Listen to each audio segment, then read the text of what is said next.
नमस्कार दोस्तों, स्वागत है आपका अपने channel gardening is my happiness में। तो आज हम बात करेंगे एक परमानेंट फ्लावरिंग प्लांट बोगनविलिया के बारे में। बोगनविलिया में बहुत सारी वैरायटी आती हैं।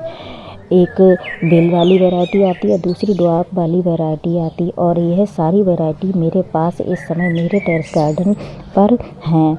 और उन्हीं में की एक वैरायटी ये वाली है और यह टॉर्च वाली वैरायटी है। इस पर जो फ्लावर आते हैं बिल्कुल वह टॉर्च की तरह आते हैं, यानी इसकी जो टिप होती है उस पर फ्लावरिंग होती है। तो ये आप देख सकते हैं, ये पूरे टॉर्च की तरह ही इस पर फ्लावरिंग हुई है। ये इसकी टिप पर ही फ्लावरिंग होती है और ये बहुत ही छोटी वाली पत्ती वाली वैरायटी होती है और यह गमलों के लिए बहुत ही परफेक्ट वैरायटी होती है। इस वैरायटी को आप अपने गमले में उगा सकते हैं और यह मेरे 12 इंच के गमले में लगा हुआ प्लांट है।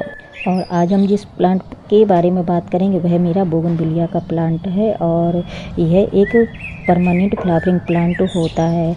यह मेरे आपको जो प्लांट दिखाई दे रहा है, ये इस टाइम पर इसकी पत्तियां पूरी झड़ चुकी हैं और इस टाइम पर इसमें सिर्फ ब्रांच ही ब्रांच और कांटे ही कांटे दिखाई दे रहे हैं। तो आज मैं इस प्लांट में जो फर्टिलाइज़र दूंगी वही मैं आज आपके साथ शेयर करूंगी। तो उससे पहले मैं अपनी इस प्लांट की प्रूनिंग करूंगी और इस प्लांट की मैं सॉफ्ट प्रूनिंग करूंगी, क्योंकि यह मुझे काफ़ी बड़ा प्लांट चाहिए। यानी इसकी जो ब्रांचेस हैं मैं ऊपर से थोड़ी थोड़ी ही कट करूंगी ताकि इसमें नई मल्टीपल ब्रांचेस आए और यह प्लांट बहुत ही जल्दी घना हो जाए। तो उसके लिए देखिए सारी ब्रांचेस जो एक्स्ट्रा ब्रांचेस हैं और पतली हैं ज़्यादा, वह मैं उनको कट करके निकाल दूंगी।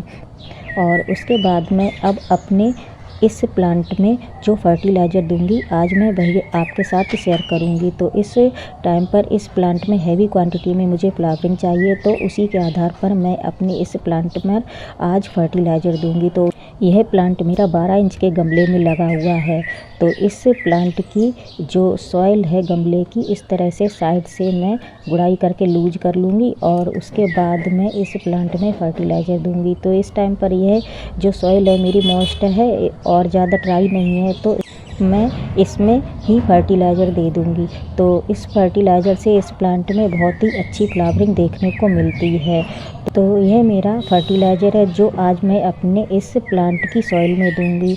तो ये सबसे पहले अच्छा फर्टिलाइज़र होता है इस प्लांट की फ्लावरिंग के लिए। तो यह मेरे पास स्टीम बोन मील है। यदि आप इसको यूज नहीं करना चाहते तो आप रॉक फॉस्फेट का भी यूज कर सकते हैं। और इसको मैंने लगभग 2 बड़ी चम्मच लिया है और यह मेरा एप्सम सॉल्ट है और यह 1 चम्मच छोटी वाली है और इससे इस प्लांट की ग्रोथ बहुत अच्छी होती है।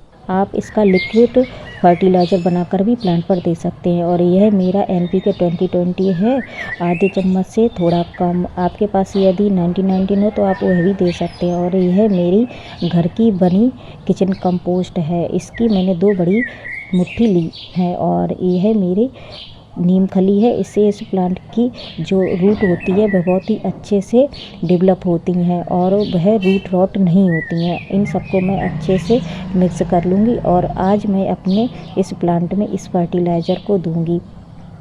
और ये अच्छे से मिक्स करने के बाद में मैं अपने इस प्लांट की सॉइल में डाल दूँगी। आपका कोई भी ऐसा प्लांट हो जिसमें फ्लावरिंग नहीं आ रही हो तो आप इस फर्टिलाइज़र को उस प्लांट में यूज कर सकते हैं।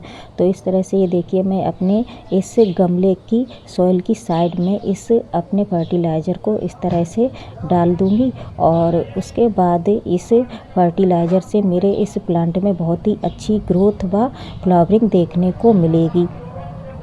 तो इस तरह से मैंने जो टॉप पर अपनी इस गुड़ाई करके सॉइल को लगाया हुआ था उसके ऊपर इस तरह से लगा दूंगी ताकि यह डायरेक्ट सन की कांटेक्ट में ना आए और इस प्लांट पर अच्छे से असर करे। फर्टिलाइज़र हमेशा शाम के वक्त या अर्ली मॉर्निंग में देना चाहिए। दोपहर के वक्त कोई भी प्लांट पर फर्टिलाइज़र नहीं देना चाहिए, ना ही प्लांट की जो पत्तियाँ होती हैं उन पर पानी का स्प्रे करना चाहिए। तो अब इस गमले में मैं वाटरिंग कर दूंगी।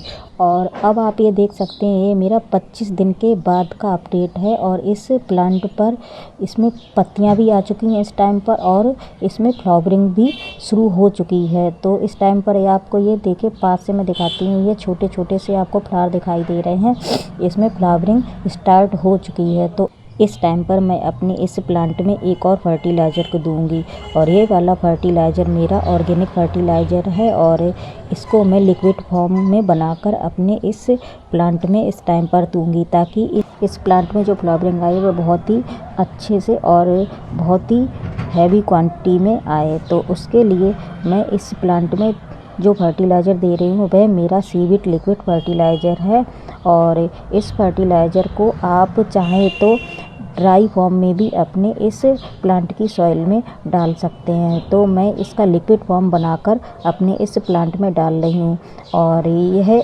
आपको मार्केट में लिक्विड फॉर्म में भी मिल जाएगा और इसके ग्रेनुअल्स के रूप में भी यह फर्टिलाइज़र मिल जाएगा। तो यह मेरा सीविट ग्रेनुअल्स के रूप में है और इसको ही आज मैं फर्टिलाइज़र के रूप में अपने इस प्लांट में दूंगी। तो यह लगभग 1 चम्मच के बराबर मैं सीविट लिक्विड फर्टिलाइज़र को अपने इस 1 लीटर जार में डाल लूँगी और अपने इस जार को पूरा पानी से भर लूँगी।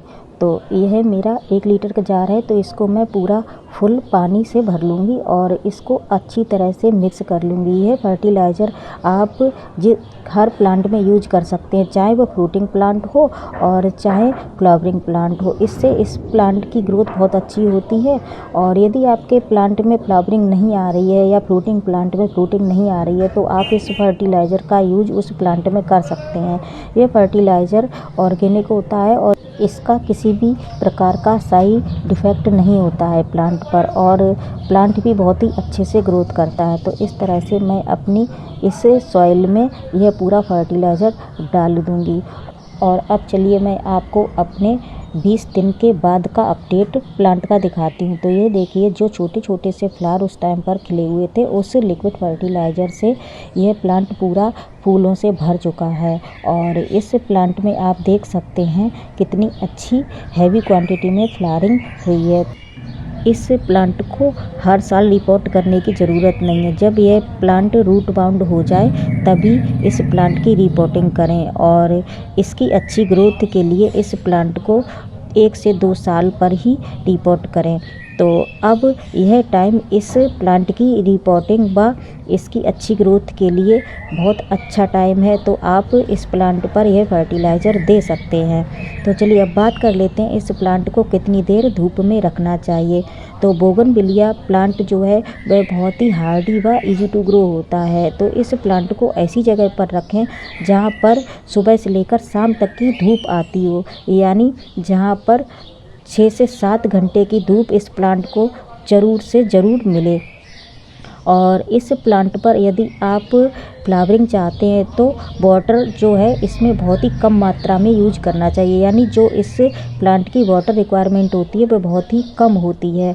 तो इस प्लांट में आप जितनी कम वाटरिंग करेंगे उतनी ही इस प्लांट में हैवी फ्लावरिंग आपको देखने को मिलेगी।